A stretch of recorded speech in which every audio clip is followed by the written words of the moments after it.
Buffy. You've almost got it. When are you going to America, Buffy? I'm going in the next couple of days, so I thought I'd better brush up my Star-Spangled Banner. Oh, well, you have to. You have to be able to play that, otherwise they won't give you a visa. Terribly sticky about that. Toscanini waited for years and years. Mind you can see their point of view. If they didn't have these sort of regulations, any old riffraff could get in. Mind you, they've got a lot of riffraff in already. That's the first thing that'll strike you.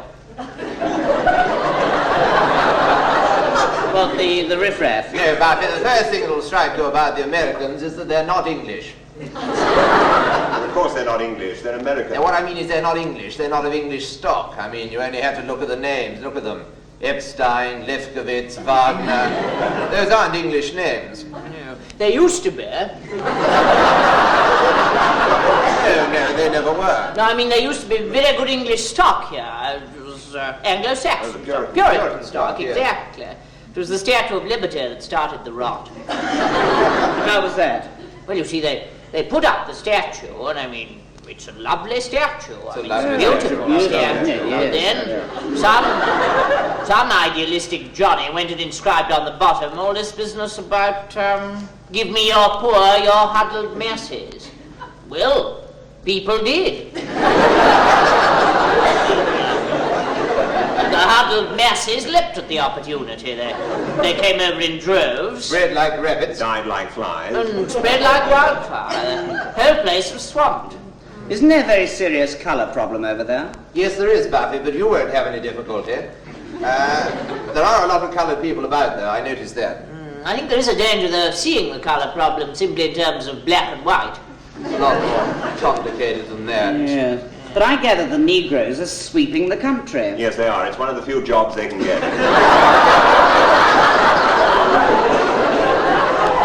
very well they do it. Yes. Born sweepers, yes, I should say. And what's all this black muslin I hear they're wearing? No, they're not wearing it, they're joining it. It's a movement rather than a cloth. Ah. Of course, one thing, Buffy, you will notice about America is a very young country. Rather like Ghana in that respect. Except for the fact that they have inherited our two-party system. How does that work? Oh, well, they have the Republican Party, which is the equivalent of our Conservative Party, and they have the Democratic Party, which is the equivalent of our Conservative Party.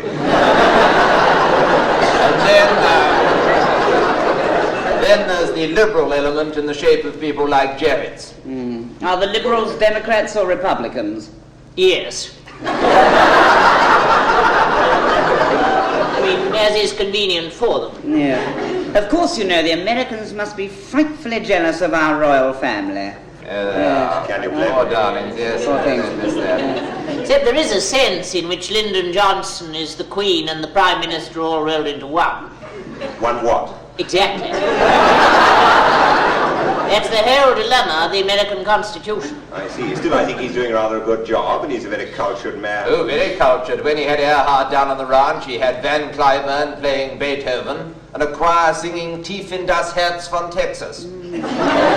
Simultaneously, I believe, wasn't it? Yes. I understand he's now thinking of taking steps to federalize the avant-garde.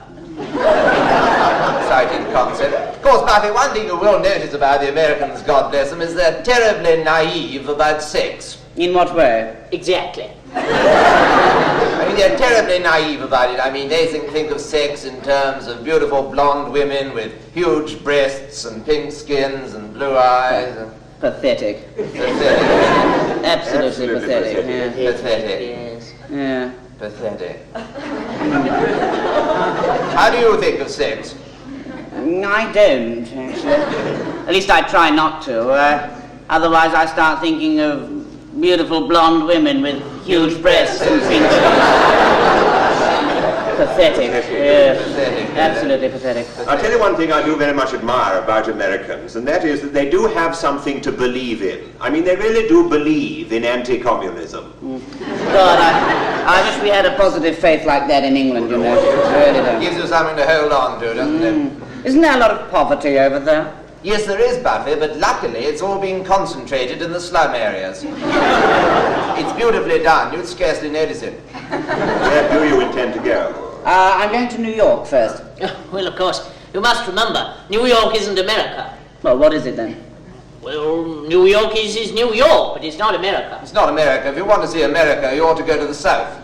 The South is charming, but it's not America. Of course, you shouldn't miss Washington, but there's a rather Parisian atmosphere about Washington. It's not America. It's not America. Of course, Los Angeles is fascinating, but it's not America any more than San Francisco, and that's not America. The whole West is terribly exciting, but it's not America. It's not America, no. Then there's the North America, but that's Canada. It's not America. It's not America, no. Where is America? The Cape, I think. Massachusetts. Yes. That's just a little bit of England. That's America.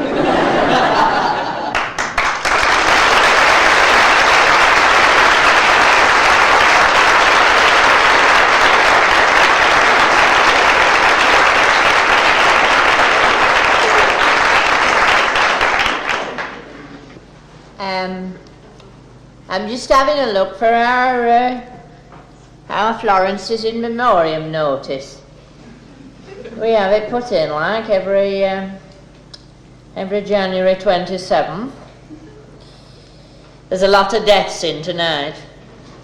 Fancy there's 5 columns of deaths and there's 7 births. And I think folks are thinning out a bit these days. I know one thing. When I go, I want to be burnt. Well, I think it's more hygienic. And besides, there's a lot less palaver about service up at crematorium. It only takes 10 minutes. I mean, you go in there, like, and they have a bit of music. There's Handel's Largo, something like that. Then Parson says a few words, and coffin goes through, and you come out. And do you know, there's folks waiting to go in, they're that busy. Mind you have to watch that coffin like a hawk if you want to see it go through. Because, they whisk it away ever so quiet. Psst, and it's gone. I know, I went up for my Uncle Wilfred's funeral, like, and I'd had my eye on it, I was watching it, and I just turned round to have a word with our Cora. Bejobs, when I turned back it had gone. I was furious about that. And then, after a few days, like, when bodies being consumed, they'll send your ashes down to undertakers. Mind you, you don't get all ashes, like, I mean, you get like a selection. It's about a cigar box full. We went to Shuttleworths. Shuttleworths were undertakers for me Uncle Wilfred. He's a right lugubrious tuppy's old Shuttleworth. I went along there, like, and he says, "Good morning, Mr. Lightower. Have you come for the deceased remains, then?" I says, "I've come for me Uncle Wilfred's ashes, you sanctimonious old sod, and look sharp about it." Mind you, you don't know them ashes that you get are your ashes. I mean, how do you know? You don't. I mean, for all you know, it might be a couple of copies of Yorkshire Evening Poster they've burned. It's like everything else, you've just got to believe what they tell you. And then when you've got them, you've got to decide what you're going to do with them. There were Mrs. Passmore. Mrs. Passmore, she had her husband's put in an egg timer. She says, "He's never done a stroke of work during his life. I'd be right glad to watch him now." Mind you, that's a bit unorthodox, like. But, there's a lot of folks, there's an increasing percentage of folks likes to have their ashes scattered. They're always scattering them up on golf course. And of course they're pleased to have them up there because it does grass good. I know, me Aunt Marie Alice, she were in St. James's at Finish, like, and I went to see her, and she says, "Well," she says, "when I go, I want to be scattered." So I says, "All right, like." She says, "When I go, I want to be scattered, and I want to be scattered on South Shore at Blackpool." I says, "They won't allow that." She says, "I want to be scattered on South Shore at Blackpool, and on August Bank Holiday Monday." I said, "You're bloody mad," I said, because I says, "there's crowds of folks there that time of year, and besides," I says, municipality won't want all them smuts blowing about there. It's a smokeless zone. But you couldn't argue with her. In a sense, like you could understand it, because she hadn't had much of a life like me Aunt Maria Alice. Happiest time she'd had been on the South Shore, and that was where she wanted to be anyway. We were talking it over after she'd gone, and I says, I don't want to take them. I don't want to take them because I think it's against regulations. And my Uncle Norris is as bold as brass. He says, come on, he says, put them in a brown paper bag, I'll take them. So he puts Ashes in a brown paper bag like, and buys himself a day return ticket to Blackpool, August Bank Holiday Monday. And he walks up and down South Shore, you know, spying out ground a bit like. And he starts scattering them about like, you know, getting rid of them. And there's crowds of folks about. And do you know, there's nobody takes a bit of notice of him. They thought he were feeding seagulls. See this, in memoriams. We have a verse in this year because it's 10 years since our Florence went. Here we are, Light Owler.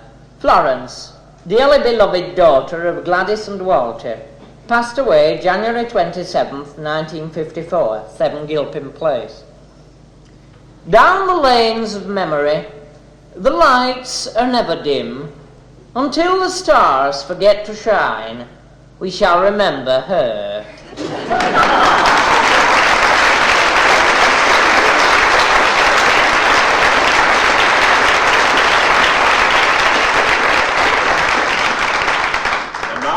Dudley Moore will sing the Ballad of Gangster Joe from the vile opera Walnut, libretto by Bertolt Brecht.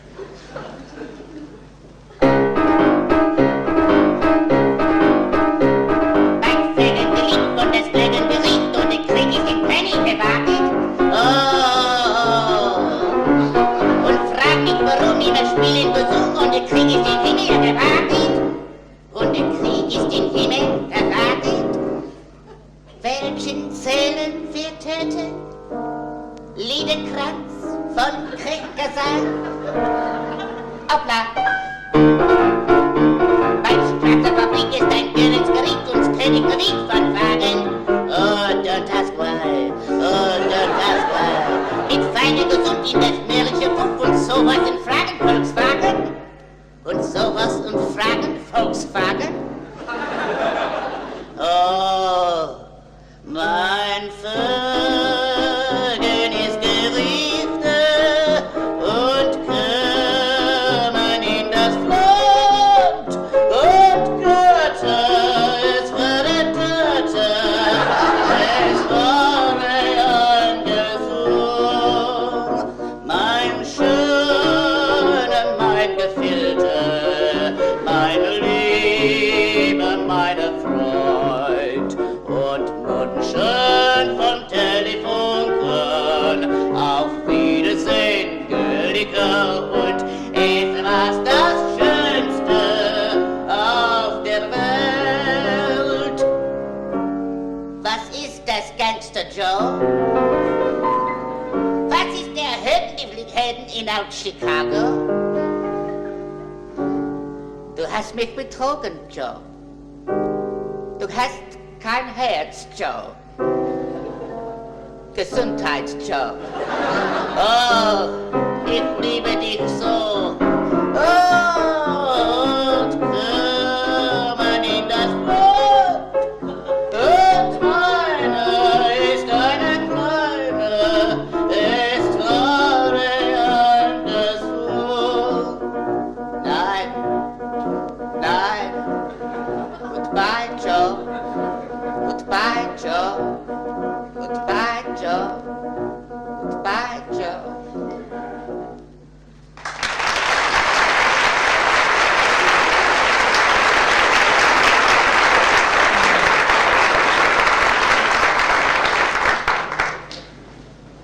No, I won't have a program, thank you very much. Excuse me, tea? Yes, please. Milk and sugar and a couple of slices of fruit cake. No, is this tea? Road tea, here. sorry, yeah. This is T1, 2, and 3. I'm T2. I'm T3. Excuse me. Right. I'm frightfully sorry coming in late like this. I couldn't get hold of a taxi. You know what it's like at this time of night. Absolutely ghastly. Absolutely ghastly. Absolutely ghastly. Absolutely ghastly. Ghastly. Actually, you know, you've only missed about 3.5 minutes of the overture. It's a 7.5 minute overture, actually. It's a 7.5 minute overture, is it? Yeah, 7.5 minutes. You've seen this show? Oh, it's a very nasty tasting suit you've got there. It's tweed. It's to eat? Tweed. Oh, tweed. I thought you said it was to eat. No, it's not. Certainly not that, is it? No, I've seen this show, let me see now, 500 and... No, wait a minute, I tell a lie. 497 times. Well, that must be some sort of a record. Are you that fond of the show? Oh, no, it's not my sort of show at all, really. Well, why on earth do you keep coming? Well, you see, it's the royal family. Are they in some way connected? No. You see, I read in the newspapers that the royal family was planning a visit to this theatre, so naturally I came along. Now, you see up there, that is what they call the royal box. Oh, yes, I see it. Yes, the royal box. Yes. Yes. Have you seen it, sir? That's the royal box there. That is where your crowned heads will sit when they come to the theatre. The royal box. Yes, he's got it, hasn't he? Yes, Yeah. we all have. But now, I don't know if you've noticed, there's no royalty in it. Yes, I noticed that. You notice that? You're very quick, you know. You see, there's no royal people there at all. None. There is no royal personage actually gracing the royal box. Unless, of course, they're crouching. But, I mean, that wouldn't be royalty, would it? Not crouching, no. No, not on the crown. Not actually on the crouch. They don't go in for that very much. They have people to do that for them, don't they? Isn't there a regiment called the Royal Crouchers? The Royal Bengal Crouchers, yes. A fine body of men. Oh, fine body of crouchers. Yes. How did they get their It name? was their uniform that did it, actually. Oh, was it a special sort of crouching uniform? Well, it wasn't designed that way, but part of the accoutrements of the uniform were ceremonial garters worn about the thigh and ceremonial medals which hung from the chest. And occasionally the medals used to catch up in the garters, forcing them into posizione cruciado, their traditional stance. Wasn't Queen Victoria passing by at the time when one of them got into this predicament, and she liked what she saw, and she said, "I like that. Keep it." Keep it. And they've been crouching ever since. Yes. It's one of the last instances of the use of the royal prerogative. Is it? It is. Of course, Queen Victoria used the royal prerogative a great deal, didn't she? Yes, I think some people would say she overused it. Would they? They would, yes. I think others would say that she underused it. I think most people would say absolutely nothing at all. Yes, I think I'm one of those. Yes. Yes. Of course, you know, last Tuesday I was here, and have a guess who I saw. Well, I have no idea who you saw. Go on, have a guess who I saw. I'm sorry, I can't. I'll go on, play. Oh, well, never mind, I'll tell you anyway. I saw the Duchess of Glastonbury. The Duchess of Glastonbury, eh? Whoopee, lucky old you. But she's not a regal person, is she? No, she's a noble person rather than a regal one. Yes, noble rather than regal. She's not regal. She's not noble, regal, no. She's noble. Halfway She's not to regality. Yes, she's noble. Of course, you know, she's a wonderfully preserved woman. She's 84. Is she 84? She doesn't look it. She looks about 79. Must be one of the last instances of the use of the royal preservative. What's that? Is that some special cream they put on their faces? What is that? No, it's a joke. A joke? Yes. I see, you were making a joke. Yes, I was. I see, yes. Yes, well, Ha ha ha. I'm glad you enjoyed it. I always enjoy a joke as soon as I know about it. I'll give you a bit more warning next time. But, of course, you know, I am hoping against hope, you know, that one night the royal family will turn up and make my having to sit through this rotten, awful show every night worthwhile. You really mean to say you spend 15 shillings every night, just on the off chance you may catch a glimpse of the royal family? Well, they're not worth the pound.